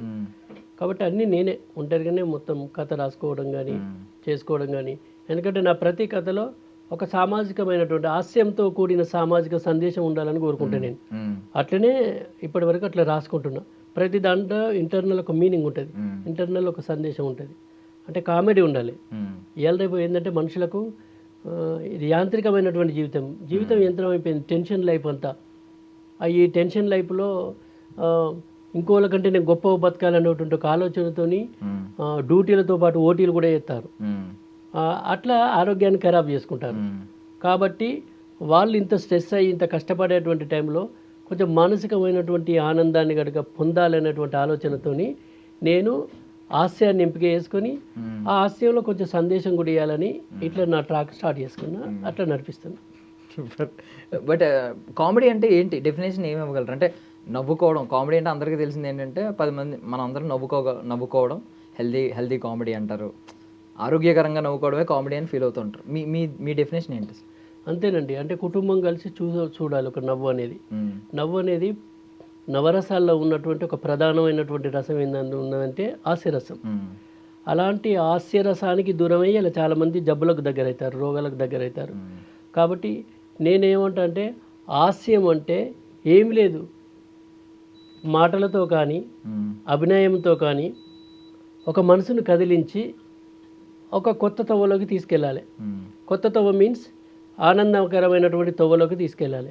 అంతకు మించిన హాస్యం ఉండేది. అది మాటలతో కావచ్చు, మన చేతులతో కావచ్చు. కానీ ఎక్కడ ఎవరిని డిస్టర్బ్ చేయకుండా, ఏ వ్యక్తిని ఇబ్బంది పెట్టకుండా తన మాటలతో కానీ తన చేతులతో కానీ ఎదుటి వ్యక్తిని మానసికంగా నవ్వించేదే హాస్యం. అంతే. అది ఏదైనా కావచ్చు. మామూలుగా మనం ఒకళ్ళు నడతా అంటే కూడా అది ఇట్లా భలే నడుతుంది, ఏం నడుస్తుంది ఇది అని నవ్వుతాం మనం. ఒక వ్యక్తి మాట్లాడతాను అనుకోండి, అంటే మంచిగా మాట్లాడతానని నవ్వుతాం. కొందరేమో చేతల వల్ల నవ్వు వస్తుంది, కొందరేమో మాటల వల్ల నవ్వుతుంది. కానీ కొందరి చేతలు మాటలు రెండు నవ్విస్తాయి. అంటే అంతకుమంటే ఏముంటుందండి ఇంకా. కాబట్టి హాస్యం అంటే ఏమి లేదు, చేతల వల్ల కానీ మాటల వల్ల కానీ ఒక వ్యక్తి పాజిటివ్ వైబ్రేషన్తో ఆనందకరమైనటువంటి అనుభూతికి గురైతే అదే. ఇంకా అంతకంటే హాస్యం అయితే ఏముండదు. ఒక పర్ఫార్మర్ అయిన తర్వాత మీ ఎక్స్ప్రెషన్స్ ఎలా మారాయా, లేదు ముందు నుంచి కూడా ఇలాంటి క్రేజీ ఎక్స్ప్రెషన్స్ ఇచ్చేవారు మామూలుగా? ఫస్ట్కి వెళ్ళి అట్లనే ఉండేది. నవ్వేవారా నార్మల్గా మాట్లాడుతూ? నేను మాట్లాడుతున్న నవ్వేది, నేను స్టేజ్ ఎక్కితే నవ్వేటోళ్ళు. అప్పుడు చిన్నప్పుడు కూడా పిట్టల ద్వారా తుపాకి రాముడు, పల్లెటూరు రోడ్డు అట్లాంటి ఏకపాత్ర అభినయాలైనా నేను తీసుకోవడం జరిగింది. ఏది స్కూల్ ఫస్ట్, కాలేజ్ ఫస్ట్ కూడా, ఈవెన్ డిగ్రీలో కూడా తీసుకున్నా కాలేజ్ ఫస్ట్, తుపాకి రాముడు వేసేసి అట్లా నవ్వేటోళ్ళు. కానీ నేను దాన్ని ఎప్పుడు వీళ్ళు మామూలుగా నేను చేస్తే నవ్వుతారు కానీ అనుకునేది, ఈ ఎక్స్ప్రెషన్లు అని ఇవన్నీ నాకు ఏవి ఐడియా లేదు. యాక్చువల్లీ నేను ఎప్పుడైతే నా డిగ్రీలో ఒక షార్ట్ ఫిల్ము, అంటే అప్పుడు డాక్యుమెంటరీస్ చేసేటోళ్ళు ఒక కథను అట్లాంటప్పుడు ఒక డాక్యుమెంటరీ చేయడానికి పోతే 10 రోజులు పనిచేస్తే ఒక డైలాగ్ ఇచ్చారు నాకు. ఆ తర్వాత బతుకమ్మ సినిమాలో చేసిన నేను 2007. చేసిన తర్వాత అప్పుడు నేనే అనుకున్నాను, ఈ ఆఫీసులకు వచ్చేది తిరిగేది పోయేది, నేను హైదరాబాద్కు చాలాసార్లు వచ్చిపోయేటోని, కానీ ఇది కాదు, అక్కడికి పోయి ప్రయత్నాలు కాదు, నన్ను నేనే దిద్దుకోవాలి, నన్ను నేనే పదును పెట్టుకోవాలనుకొని ఇంకా షార్ట్ ఫిల్మ్ స్టార్ట్ చేసిన అట్లా. సో ఇప్పుడు V6 తీన్మార్ వార్తలకి వెళ్ళారు. తర్వాత ఏంటి మీ లైఫ్ ఏమన్నా కొంతమందికి చేరువ చేసిందా? బికాజ్ మీలాగే ఇప్పుడు మీరు తుపాకి రాముడు సినిమా చేశారు, మిత్రి సత్యన్న, ఆయన కూడా మీరందరూ కూడా ఇలాంటి ప్లాట్ఫామ్స్ నుంచి వచ్చినారు. ఏమన్నా మీకు అది యూజ్ అయిందా? యూజ్ అయిందండి చాలామందికి అది. ఎందుకంటే ఏదైనా కానీ ఆసక్తికరంగా ఉండేటువంటి ఏ అంశమైనా జనానికి ఎక్కువ కనెక్ట్ అవుతుంది. ఇప్పుడు తీన్మార్ వార్తలు అనేది బాగా ఆసక్తిగా ఉండేది కాబట్టి అప్పుడు వాళ్ళు నన్ను ఎంపిక చేసారు. అప్పటికే నేను యూట్యూబ్ నుంచి వెళ్ళి ఉన్నాం కాబట్టి చేసారు. దానివల్ల కూడా ఇంకా ఎక్కువ మందికి నేను కనెక్ట్ అయినాను. అప్పుడు రైటింగ్ వర్క్ లో కూడా మీ పార్టిసిపేషన్ ఉండేదా? అంటే వాళ్ళు ఉండేది సపరేట్ రైటర్స్. ఎప్పుడైనా అవసరమైనప్పుడు మాత్రం ఉండేది. పర్ఫార్మెన్స్ లో మాత్రం కొంచెం లీడ్ తీసుకునేవారేమో, అంటే కొన్ని యాడ్ చేయాలనుకున్నా, ఇంప్రూవైజ్ చేయాలనుకున్నా, అట్లా ఆ స్వేచ్ఛ ఉండేది అట్లా. సో కమింగ్ టు రుద్రాంగి, ఏంటంటే అది ఒక ఫుల్ ఫ్లెడ్జ్డ్ ఫిల్మ్ మీ చేతిలోకి వచ్చింది, ఒక మంచి ఫిల్మ్, ఒక థియేట్రికల్ ఫిల్మ్. ఏంటి అది, దాని అవకాశం ఎలా వచ్చింది? దాని తర్వాత మీ లైఫ్ ఎలా మారింది? రుద్రాంగి అనేది అప్పుడు నేను అంటే నాకు కూడా నేను ఎక్స్పెక్ట్ చేయలేదు అసలు నాకు ఆ కాల్ వస్తుందని. రుద్రాంగి సినిమాకి అప్పటికే కొంతమందిని ప్రయత్నాలు చేసిరు అనేది తెలిసింది. తర్వాత నాకు ఆదేశ్ రవి గారని అజయ్ సామ్రాట్ గారికి ఈ రుద్రాంగి దర్శకులు ఎవరైతే ఉన్నారో తనకు నంబర్ ఇచ్చినట్ట. అంటే తనకు సాటిస్ఫైడ్ కాలే అజయ్ సామ్రాట్ గారు. కొంతమందిని స్క్రూటిన్ చేసినా సాటిస్ఫై కాక ఉన్నటువంటి టైంలో ఆదేశ్ రవి గారు నా నంబర్ ఇచ్చినట్టు, ఒకసారి RS నందన్ ట్రై చేయండి. ఇంకా నాకు కాల్ వచ్చింది. కాల్ వచ్చిన తర్వాత పిలిచారు, నేను వచ్చిన తర్వాత నాకు గెటప్ వేసారు. గెటప్ వేసిన తర్వాత కెమెరామెన్ నవ్విండు. ఆ గెటప్ చూసి నేను నచ్చితే నవ్వేసిండు. ఆటోమేటిక్గా అందరు నవ్విరాడు. నవ్వేసి మీకు మేము చెప్తామని చెప్పారు. కట్ చేస్తే నేను జస్ట్ ఇల్లు చేరుకునే లోపు ఫోన్ వచ్చింది, మీరు 45 రోజులు ఎవరికి డేట్స్ ఇవ్వద్దు, మాకే ప్యాక్ అన్నారు. నేను షాక్ అయిన, 45 రోజులు అని. అంటే అప్పటిదాకా కంటిన్యూగా ఇంత పెద్ద క్యారెక్టర్ నేను చేయలేదు. నాకు అనిపించింది, మళ్ళీ పిలిచి కథ చెప్పారు. కథ చెప్పినప్పుడు అనిపించింది ఇది ఒక డిఫరెంట్ రోల్, మరి నేను డీల్ చేయగలను. ఎందుకంటే అటు జగపతి బాబు గారు, కాలకే ప్రభాకర్ అన్న గారు, ప్లస్ విమలారామన్ గారు, మమతా మోహన్ దాస్ గారు, ఆశీష్ గాంధీ గారు, ఇట్లా అంతా పెద్ద పెద్ద బ్యాటింగ్. కానీ వాళ్ళకు కాన్ఫిడెన్స్ ఉంది. మళ్ళీ నేను యూట్యూబ్కి వెళ్ళి వచ్చిన, అప్పటి వరకు ఇంత సెటిల్డ్ యాక్షన్ లేదు. ఆ తర్వాత కట్ చేస్తే ఇంకా వచ్చేసిన క్యారెక్టర్ చేసేసుకున్నా, అయిపోయింది. బాగా మంచి ప్రశంసలు వచ్చినాయి, అందరితో కూడా మంచి ప్రశంసలు. చాలామంది ఏంటంటే అల్లు రామలింగయ్య గారిని గుర్తు చేశారన్నారు. అంత గొప్ప నటులైనటువంటి రామలింగయ్య గారితో నన్ను పోల్చడం అనేది నాకు చాలా సంతోషం అనిపించింది నిజంగా. సో మీకు ఇన్స్పిరేషన్ రాజాబాబు గారు కదా? రాజబాబు గారు, ఆయన కూడా పాపం మంచి కామెడీ అసలు. రాజబాబు గారి అప్పుడు పాత సినిమాలు రాజబాబు గారి చూసి నేను నవ్వుకుంటుని. రాజబాబు గారు అంటే బాగా ఇమిటేట్ చేయగలరా అండి? లేదు, అట్లాంటి ఇమిటేషన్ అసలు నేను ఏ ఆర్టిస్ట్ని ఇమిటేట్ చేయను. కానీ చాలా హ్యాపీ అన్నట్టు ఆయన, ఎందుకు ఆయన కనిపించగానే నాకు అట్లా నవ్వు వచ్చేది. రాజబాబు గారు అంటే బాగా ఇష్టం అట్లా. ఈవెన్ మీ మోతుబరి లవ్ స్టోరీ మంచి ఓటీటీలో చాలా బాగా స్ట్రీమింగ్ అవుతుంది. విత్ ఇన్ 1 వీక్ కూడా అవ్వలేదు 50 మిలియన్ స్ట్రీమింగ్ మినిట్స్ ఎంతో. ఐ మీన్ అవును, ట్రెండింగ్ 1 అండి. ట్రెండింగ్ 1లో వచ్చింది. ట్రెండింగ్ 1 అసలు నేను కూడా ఎక్స్పెక్ట్ చేయలేదు. అంటే ఇది కూడా యాక్చువల్లీ మారెమ్మ షూటింగ్ జరుగుతున్నప్పుడు అనిల్ గారు నన్ను అడిగారు, ఇట్లా ఒక 2 days క్యారెక్టర్ ఉంది, మనది త్వరలో స్టార్ట్ అవుతుంది, మీరు చేయాలి సార్ అంటే తప్పకుండా అని చెప్పిన. సరే విందామని చెప్పి అది అయిపోయిన తర్వాత నాకు కట్ చేస్తే ఒక 10 రోజులు 15 రోజుల తర్వాత ఒక కాల్ చేసారు. కాల్ చేసి, సార్ మీరు ఇట్లా ఫుల్ లెంత్ రోలు మురళీధర్ గౌడ్ గారి పక్కన, అంటే తను అన్నగా మీరు తమ్ముడిగా చేయాలి సార్ అని అన్నాడు. అన్న తర్వాత సరే అని చెప్పిన. అయిన తర్వాత మరి అప్పటికి నేను క్యారెక్టర్ ఏందో వినలేదు. కానీ దీనికి ముందు నేను క్యారెక్టర్ ఏందో వినేదానికంటే ముందు చరణ్ అర్జున్ అన్న మ్యూజిక్ డైరెక్టర్ అక్కడికి శివ గారును అనిల్ జిల్లా గారు పోయి కథ చెప్పారట. చెప్పినాక వాళ్ళు చెప్పి వెళ్ళిపోయారు. ఆ చెప్పినప్పుడు చరణ్ అన్న అడిగినట, ఇంట్లో నర్సింగ్ యాదవ్ క్యారెక్టర్ ఎవరు చేస్తారని అడిగిందట. అంటే ఆ కథ అంతా విన్న తర్వాత ఆ క్యారెక్టర్ విన్న ఒక ఎగ్జైట్మెంట్ ఉంది, మరి ఎవరు చేస్తారని. ఇట్లా RS నందన చేస్తానని చెప్పారట. చాలా సంతోషపడ్డాడట. వెళ్ళిపోగానే ఇమీడియట్గా నాకు కాల్ వచ్చింది. చరణ్ అర్జున్ అన్న ఫోన్ చేసి, సార్ ఎక్కడన్నా అంటే నేను ఇంటికన్నా అన్న పలకరించుకునే పని. ఇప్పుడు వచ్చి నాకు శివన్నను అనిల్ గారికి ఒక కథ చెప్పారు. అందులో నర్సింగ్ యాదవ్ అనే క్యారెక్టరు మీరు చేస్తున్నారని చెప్పారు. ఆ క్యారెక్టర్ను మీరే చేయాలి తప్పకుండా. మిగతా అన్ని వెనకసీరు మీరు ఏం మాట్లాడుకుంటారు ఏదో కానీ క్యారెక్టర్ మీరు చేయాలి అని చెప్పిండు. చెప్పిన తర్వాత అన్న ఎందుకంటే మ్యూజిక్ కొట్టుతాడు కాబట్టి కథను విపులంగా విని ఉంటాడు. ఓకే తప్పకుండా అన్న. తర్వాత నాకు కథ చెప్పారు. నిజంగా కూడా క్యారెక్టర్ డిఫరెంట్ ఉంటుంది, డిఫరెంట్ షేడ్స్ ఉంటాయి. ఒక విలనిజం కనిపిస్తుంది కామెడీలో. నేను కొత్తగా ఇప్పటివరకు అట్లాంటి షేడ్ చేయలేదు. అంటే అప్పుడు వాళ్ళకు ఉన్నటువంటి నమ్మకం. అప్పటికి కూడా ఈ క్యారెక్టర్ కోసం సేమ్ 4-5 ట్రై చేసిరట. ఆ క్యారెక్టర్ నాకు వచ్చింది. ఆ తర్వాత నేను మురళీధర్ గౌడ్ గారి పక్కన, అంటే తను అన్నగా నేను తమ్ముడు. నిజంగా అంటే తనతో కలిసి స్క్రీన్ షేర్ చేసుకోవడం అనేది చాలా సంతోషం. మీరిద్దరు సొంత అన్నదమ్ముల్లాగా ఆప్యాయతలు ప్రేమలో కొంచెంసేపు కనిపిస్తూ ఉంటే వెనకాలేమో రాజా మ్యూజిక్లో ఆర్ఆర్ వేసుకుంటూ ఉంటారు అని చెప్పి ఒకరి గురించి ఒకరు ఎలివేషన్లు ఇచ్చుకోవడం. బట్ ఆయన ఒక ఎలివేషన్ ఇస్తారు మీకు, అంటే మీరు తప్పిపోయారని చెప్పి భయపడినప్పుడు మీ వైఫ్ ఆడేం తక్కువడు కాదు ఏదో అనుకుంటా పులి ఆడు అని చెప్తాడు. అంటే అప్పుడు రియల్గా మీరు వచ్చిన తర్వాత భలే సింక్ అయింది అది మాత్రం.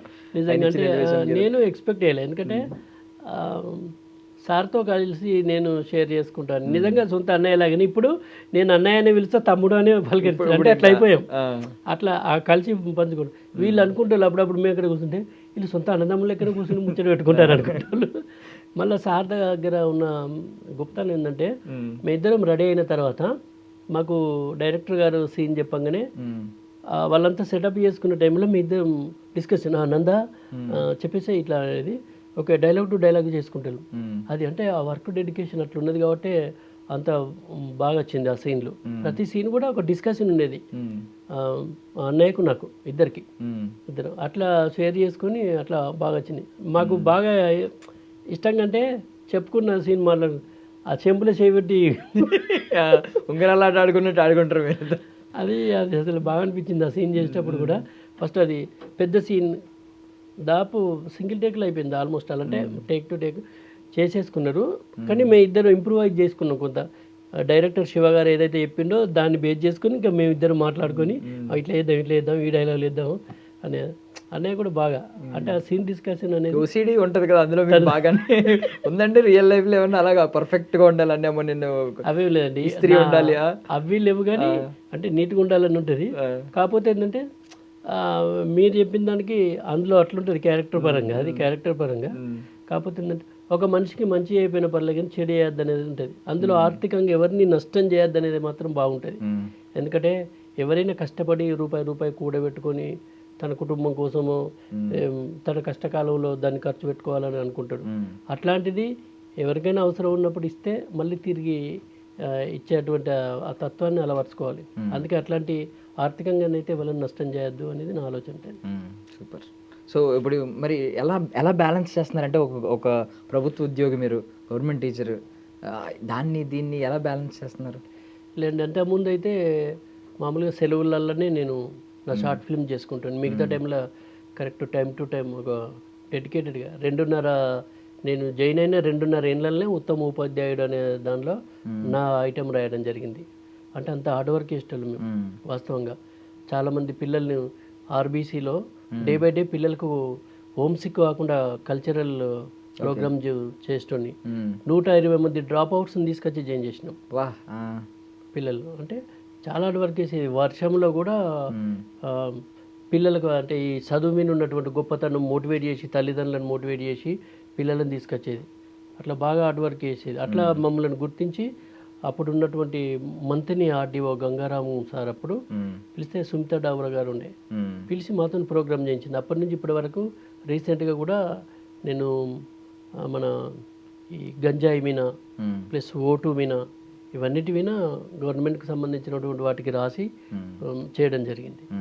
అట్లా సెలవులు ఉన్నప్పుడు ఈ షార్ట్ ఫిల్మ్స్ చేసుకుంటాను. ఇప్పుడైతే ఇంకా నేను స్ప్రెడ్ అవ్వాలి, నా నటనా ప్రపంచాన్ని విస్తరించుకోవాలనేటువంటి ఆలోచనతో ఇప్పుడు సెలవు పెట్టుకోవడం జరిగింది. అట్లా మీకు ఎప్పుడన్నా విజిట్ చేసినప్పుడు మీ అక్కడ కల్చరల్ ప్రోగ్రామ్స్ జరిగినప్పుడు ఈవెన్ ఎమ్మెల్యే గారు కూడా అప్పుడప్పుడు మీ స్కిట్ చూసి ఆనందపడి పర్ఫామ్ చేయమని అడిగి మిమ్మల్ని కొంచెం పుష్ చేసి ఇలాంటివన్నీ ఉండేవి కదా? నా డైలాగులు కూడా చెప్పేటోళ్ళు.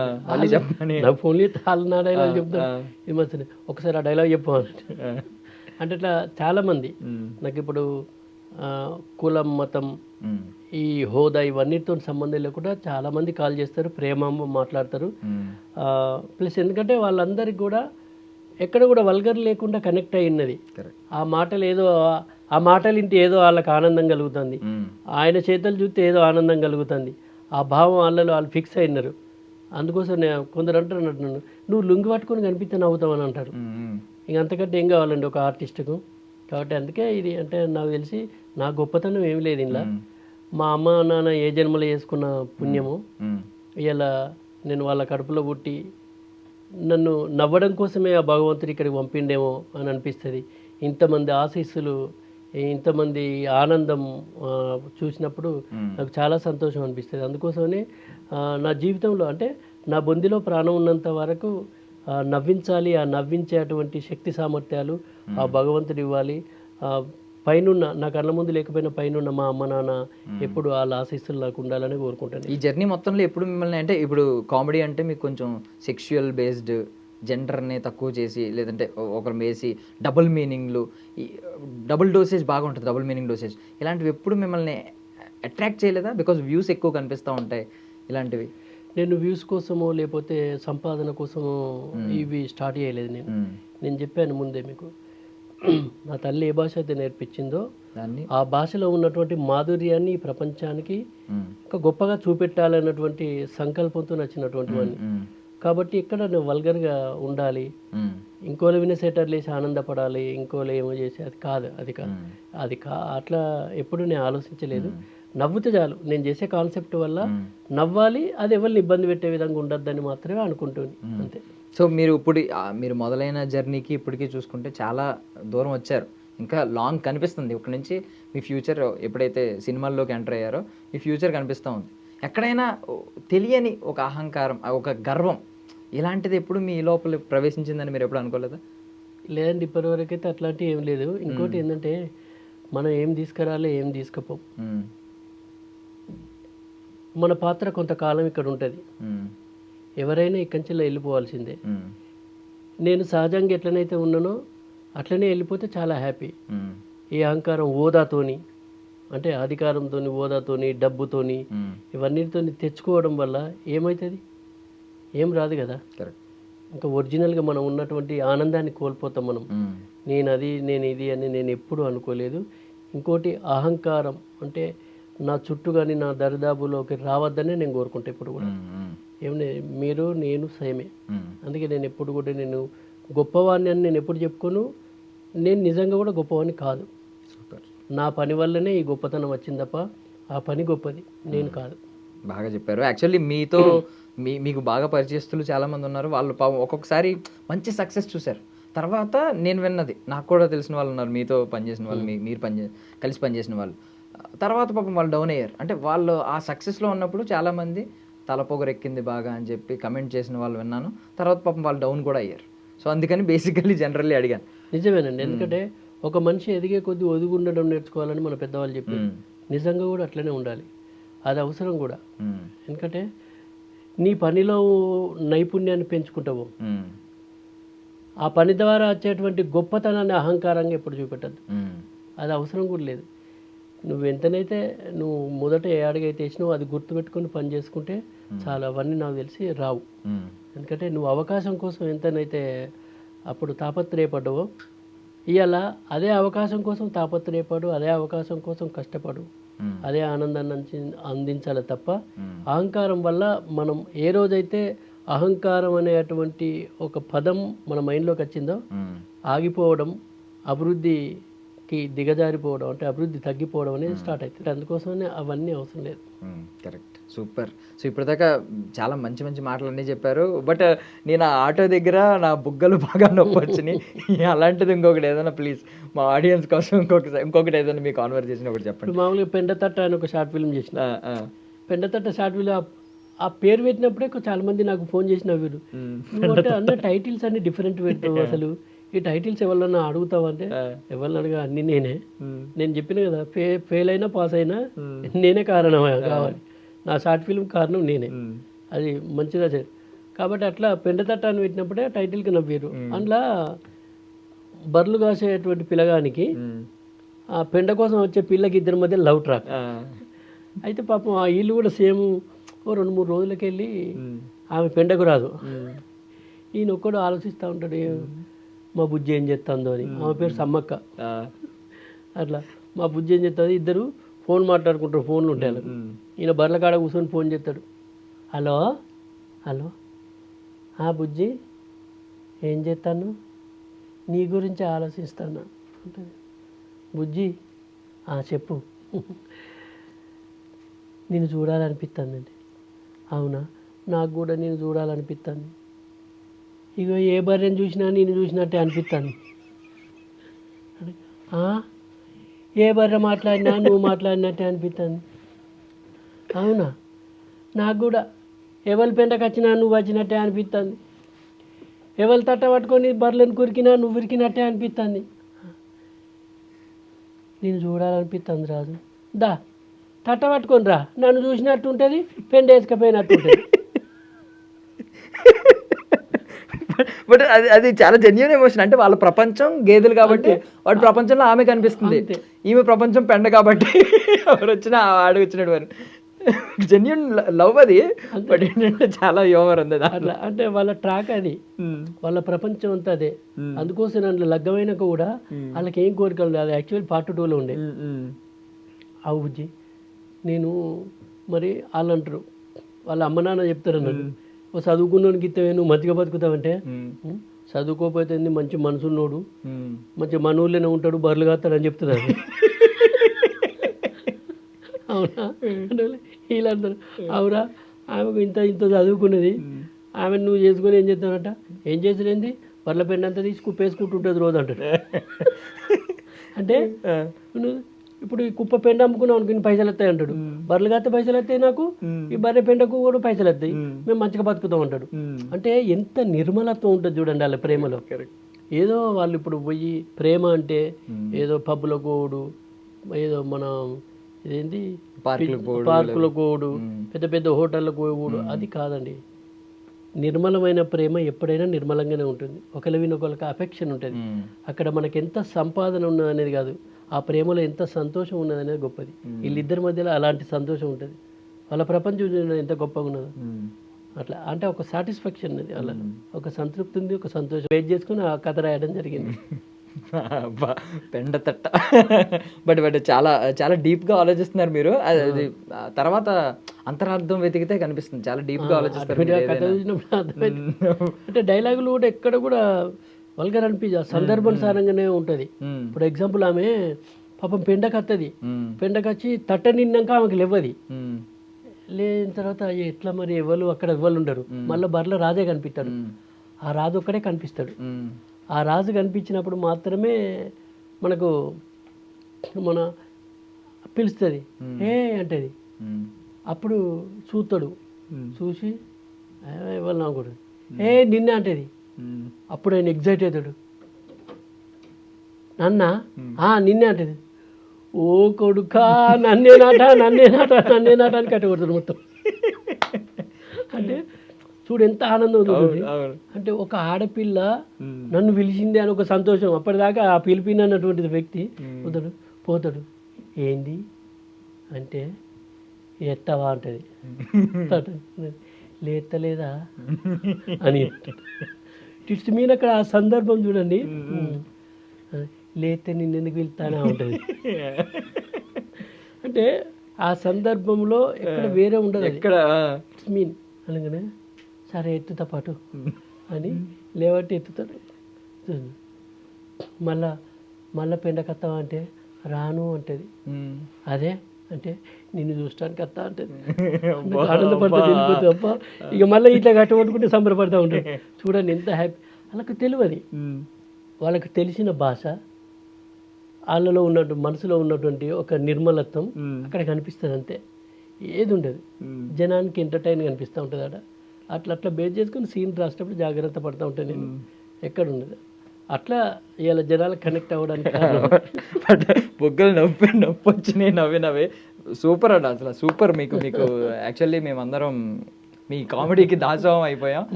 మీ సదా ఇలా మీ నుంచి అద్భుతమైన కామెడీ, ఇలాంటి message oriented kind of videos కానీ లేదంటే సినిమాల్లో కానీ మీ పర్ఫార్మెన్సెస్ మాకు కనిపిస్తూనే ఉండాలి. మీరు మాకు ఎప్పుడు దగ్గరగా ఉండాలని మనస్ఫూర్తిగా కోరుకుంటున్నాం. I wish you all success అన్న. ఐ డ్రీమ్ మీడియా తరపు నుంచి మీ సక్సెస్ని మేము కోరుకుంటున్నాం. సెలబ్రేట్ చేసుకుందాం మళ్ళీ ఎప్పుడైనా మీరు మళ్ళీ మాకు టైం ఇస్తే. అందరికీ మళ్ళొకసారి శనార్థి. మీరందరూ ఎప్పుడు ఆనందంగా ఆరోగ్యంగా ఉండాలి. మీ ఆనందాన్ని మీ ఆరోగ్యాన్ని ఎల్లవేళలా కోరుకునే మీ ఆర్ఎస్ నంద. జనానందమే సదానందం. And for more videos, Please subscribe to iDream. Please subscribe to iDream. Please subscribe iDream. And please subscribe to iDream. For more videos, subscribe to iDream. please like, share and subscribe to the channel. Congratulations, iDream. Subscribe to iDream. Subscribe to iDream. So subscribe to iDream Media. iDream ki iDream team andarki huge congratulations. Please subscribe iDream Media. Please subscribe to iDream. Subscribe iDream. Please subscribe to iDream. iDream అంటే నా కళల ఛానల్ను subscribe చేసుకున్న నోరు తిరుగుతలేదు. మీరైతే గంట గుర్తు కొట్టండి. For more such videos, please subscribe to iDream. Subscribe to iDream. Please subscribe to iDream. Please subscribe iDream Media. Please do subscribe to iDream. Please subscribe to iDream Media. For best entertainment and information, please subscribe iDream. And don't forget to subscribe to iDream.